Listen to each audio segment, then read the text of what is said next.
Growing up, I was taught that the world can be a scary place the older you get. Influenced by so many in my life about how getting older, you lose out on more opportunities and adventures, but that couldn't be further from the truth. Looking back on the chapters in my life, I couldn't be more proud of myself. We forget how much we've accomplished in our lives, and the lessons we've learned, and how much we've grown to be the human we are today. Not only do we become teachers as we get older, we remain students. That's another thing that you need to remember as we inch towards our 30s, 40s, 50s, and beyond. Never quit learning and continue to educate those who need a lesson or two in life. The best thing about growing older is how much of an impact we have on society and younger generations. It's also important to remember that it's never too late to do anything. We're taught that certain ages mean we can't do something, but that is only a limiting belief, and we need to stop listening to and preaching that to others. Start to believe that once you hit a certain age, that you can do something, not can't. Becoming 30, I know now, is the best feeling, knowing I can continue my passion for teaching and impacting others. The 20s were my moments to discover, grow, and learn, and I can't even begin to tell you what my 30s might hold. A whole new adventure awaits.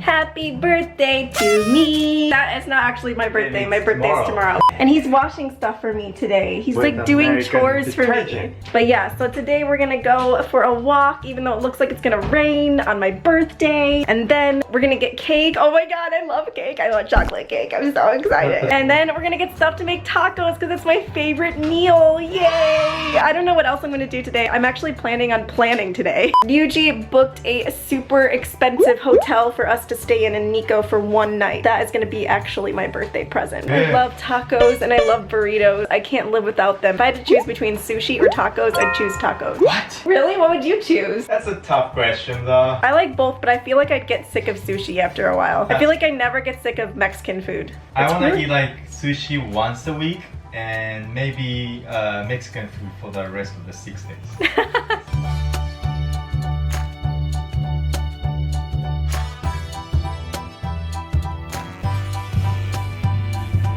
Hello everyone! So today's video is going to be not so cinematic or voiceover-y. Maybe the intro is going to be like that, and you guys have probably seen the intro, just because this is a very emotional time for me, and it's a time for a new chapter in my life, and I'm so excited for it. I feel like turning 30 is like the best thing, because there's just so much that I learned in my 20s that I can take and use for my 30s, you know? Like all the lessons I've learned, I'm just more prepared for my 30s and more prepared to be a grown adult. I really wanted to talk about the things that I learned in my 20s that can really help you guys out in the future. There's so many lessons, you guys, so many. This could be like a part 2, part 3 video, but I'm just gonna kind of highlight some of the things that I learned while living abroad in my 20s. I learned what self-love truly is. Once I shipped myself off to the land of Japan, I realized that I was on my own, that this was it, that I am taking 100% responsibility for my experience in my life. It was a slow learning curve. Everyone was saying that pampering yourself, like painting your nails, taking a bath, having a day off, is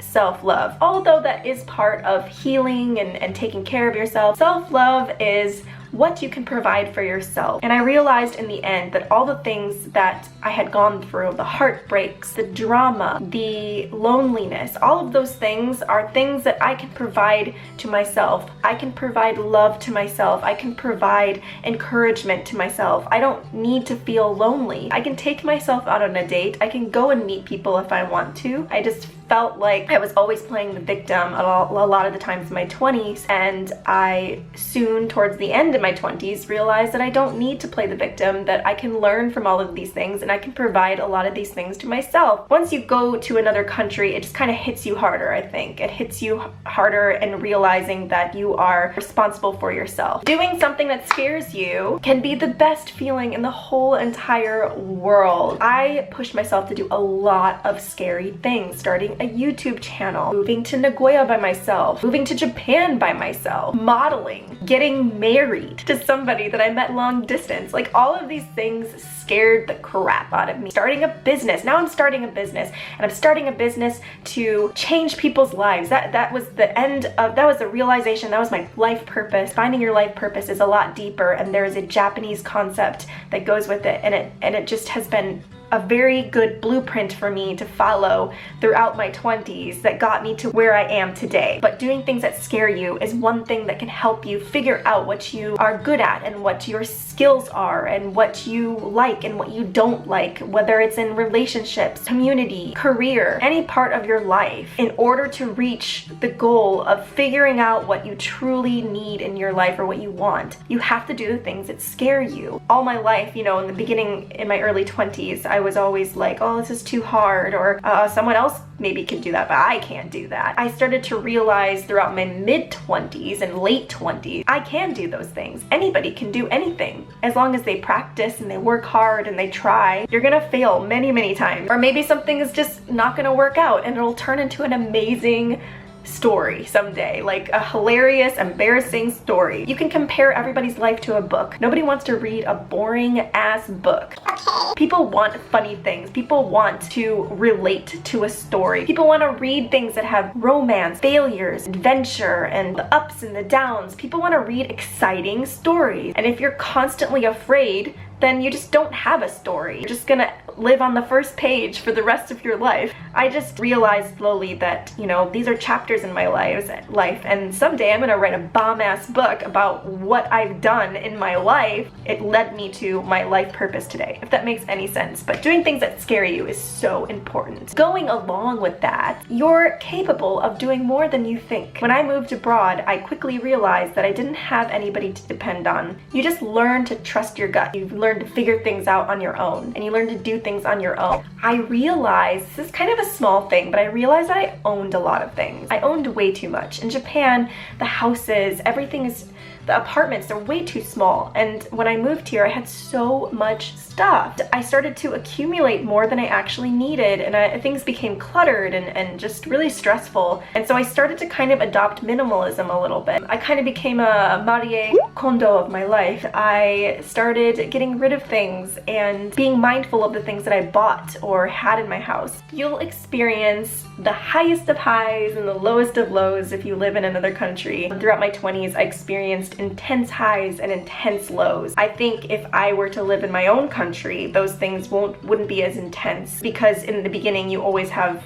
a support system. Experienced a lot of the lows very, very intensely inside of me, and then I would experience super highs when I would travel and do exciting things, and it was just a lot of ups and downs and learning and figuring things out. I learned that feeling the way that I feel is okay. Learning to accept my emotions and anxiety and stresses and sadness and loneliness and happiness and excitement. Learning to accept those things about myself and realizing that is part of human life, that is part of who we are, that it's okay to feel that way and to not suppress those feelings. And I started to read a lot of self-help books and things, feeling like my anxiety and my stresses and my loneliness of living abroad was not okay, but just those feelings in general were not okay, and that I need to fix myself. People were telling me, like, stop complaining, stop,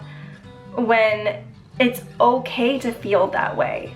It's okay. It's natural. It's a part of who we are as humans. Everybody has different battles and different challenges and different things that they're going through in their life. And those emotions are naturally going to come up. And once you start to accept those feelings and nurture them with love instead of getting angry that they're coming up and battling them, which you don't need to battle them, they're just a part of you. They're trying to, those emotions and those feelings are trying to protect you. In reality, there's no solution, there's no answer to fixing anxiety or fixing sadness or fixing the things that you feel. You don't need to fix yourself. And I think it gets worse when we feel that there's something wrong with us. To suppress those feelings makes it worse. We are meant to feel intensely. Once we begin to accept the emotions that rise within ourselves, we start to see things in a more neutral way. My battery is going to die, but these are some of the things that I learned in my 20s, and I'll probably write a whole blog post about this. But oh my god, you guys, I'm gonna be 30 tomorrow. This is so crazy. This is the next chapter of my life. I'm gonna go now. I have to meet Nuji at the station. We're gonna get some stuff to make tacos because it's my favorite meal. All right, Nuji finished. Oh my god, this mask looks so big on me. Nuji finished his haircut, so I'm going to go meet him at the grocery store, and we're gonna pick up some things. And we're gonna cook a little bit later. I'm not really hungry right now because I just had lunch, but I'm gonna come back, just relax, watch YouTube videos, just be myself, not worry about any work until tomorrow. They have sweet 16. What is this? No? Orange grapefruit. So English. Oh, it's a lipstick. Oh my god, I thought it was candy. Oh my god, that's so funny. Okay, we're at the grocery store and it's absolutely crowded and chaotic. This is why I don't shop on the weekend. Eugene needs to get a beer because we're celebrating my birthday. You should get the best beer. Yes, it's my birthday, so you should get the best beer. Look at how handsome he looks. I like his hair. It's gone. It's gone. They ask you how you are, you just have to say that you're fine. McDonald's has delivery in Japan. This is McDonald's delivery cars. Isn't that funny? They're brushing their teeth, having the time of their life. Okay, so we're just like walking around, looking to see what we're gonna do because it's too early to eat, but it's nice to get out. Yuji's distracted by all the food.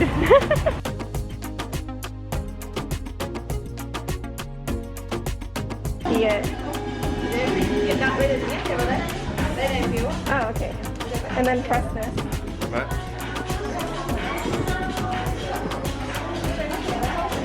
Isn't this cool? Like, Yeah. So weird. Oh, I don't know what I'm gonna do. How much?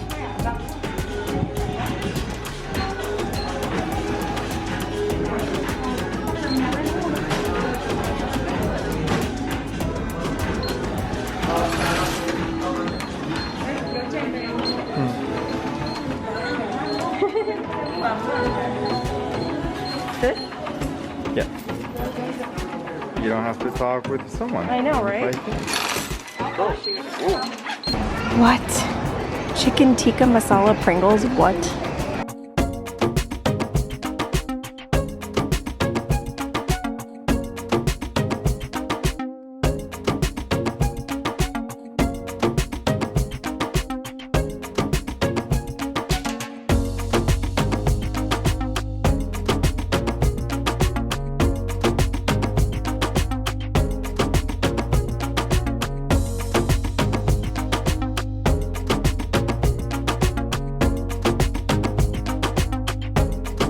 Hi, duckies.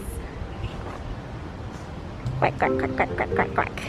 Like that. Oh, hi, Is that ducky. the one that was? That was the biggest bee I've ever seen. That was.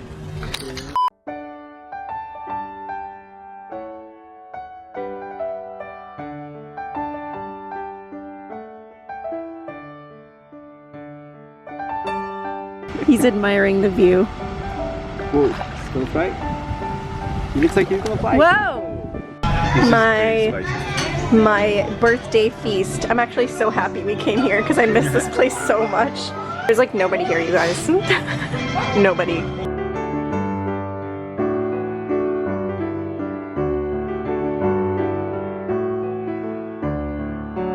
Oh, my gosh. You guys ready? He's like, are you ready? She's so cute. Aww. Kelly, you don't even look 30. You look like you're 18. Yay! Happy birthday to you. Happy birthday to you. Happy birthday, dear Kelly.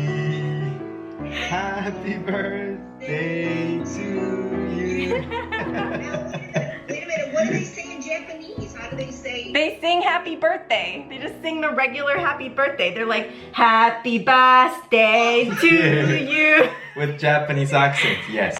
Make a good wish. Okay. Yay! Yay! Happy birthday! Yay! I love the smell of candles. I'm vlogging with my parents. Happy birthday, Kelly! Yay! I'm 30. Good morning, everybody. So it is June 1st, my actual birthday, and I always sit in front of this window because the lighting is just so good. But I am feeling a type of way today just because there's so much stuff going on. California is in shambles. People are rioting and looting and, you know, all that stuff. And I totally understand where all of that is coming from. I totally understand that there's anger and frustration. And I know that there are more peaceful protests out there that are happening than the violence. And to be quite honest, what I feel is that there are a lot of people that are looting and causing so much violence and you know, anger and destroying things and putting people in danger, and they're not part of anything. They have no stance. They're not part of the Black Lives Matter. They have no opinion on this whole situation. They don't care about the situation. They don't care about the Black Lives Matter movement. They don't care about anything.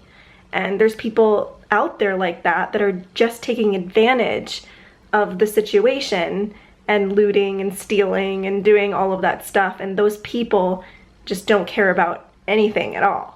And that is what I'm upset about, because there are a lot of businesses that are going up in flames that Black people own. There's a lot of stuff that's happening from people that, again, like I said 100 times, they just don't care. They have no, they haven't taken a side. It's confusing. There's a mix of people that are actually frustrated and angry, and then there are people that are taking advantage of the situation. There are ways to protest online. Keep posting about it. Bring some awareness to the situation. There are places to donate. I donated to the Black Visions Collective, and I will link that down below if you're interested in donating. There's, you know, other places that you can donate as well. I did donate some money. I don't have a lot of money, but I did get birthday money, and I gave some of that away.